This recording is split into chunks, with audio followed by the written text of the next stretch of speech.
April 14, 1865, a single gunshot changed the course of American history forever. But what if it hadn't? What if President Abraham Lincoln had walked out of Ford's Theater that night, alive, unshaken, and still dreaming? What kind of America would we be living in today?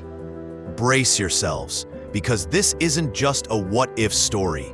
This is a journey into an alternate United States, one of unity, justice, and a bold new future that could have redefined the world. Let's explore the America that never was, but maybe, just maybe, should have been.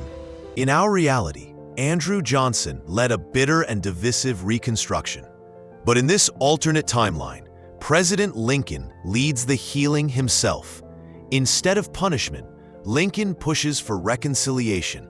With empathy, fairness, and strength, the South is rebuilt not as a land of resentment, but of cooperation. Black Americans begin to gain rights immediately. Schools are opened, Freedmen's Bureau is expanded. Violence is curbed by Lincoln's presence and authority. Lincoln doesn't just preserve the Union, he changes its soul. Under his leadership, the 14th and 15th Amendments are not only passed, but enforced. Black Americans vote, they run for office. And unlike in our timeline, their progress is not immediately erased by Jim Crow. Instead, America sees a black senator in the 1870s. Civil rights legislation is debated before the 20th century. With Lincoln's policies, Northern industry and Southern agriculture combine into a shared engine of prosperity. Southern cities like Atlanta, Charleston, and New Orleans transform into modern metropolises decades early. Freed slaves become landowners, entrepreneurs, teachers. The South becomes a symbol of rebirth, not just for America, but the world. Would Lincoln have stopped the robber barons?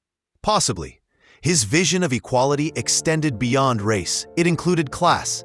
In this alternate America, Lincoln places stricter limits on corporate power. Railroads are regulated. Monopolies are broken up before they even form. Instead of Rockefeller and Carnegie becoming unchecked giants, the economy leans toward fairness, competition, and community welfare. With unity at home and growth in industry, America becomes a true superpower by the 1890s, not the 1940s. Lincoln's foreign policy is cautious but visionary. He supports democratic movements in Europe, begins peaceful diplomacy with Japan and China, and sets the stage for a powerful but moral American influence. Lincoln knew knowledge was power. In this world, he launches a national public education system, well-funded, racially integrated, and free. By 1880, America boasts the highest literacy rate in the world. Harvard and Yale are rivaled by public universities that bear Lincoln's name. Generations rise, educated and empowered. In this timeline, Lincoln becomes more than a martyr. He becomes a living legend. He writes books, gives lectures, debates philosophy.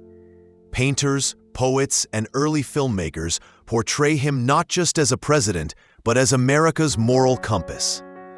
Instead of only memorials, there are theaters, songs, and philosophies inspired by Lincoln's living words. As we look around our modern America, divided, uncertain, hopeful, we can't help but ask, what if we had listened more to Lincoln's words, not just mourned his death?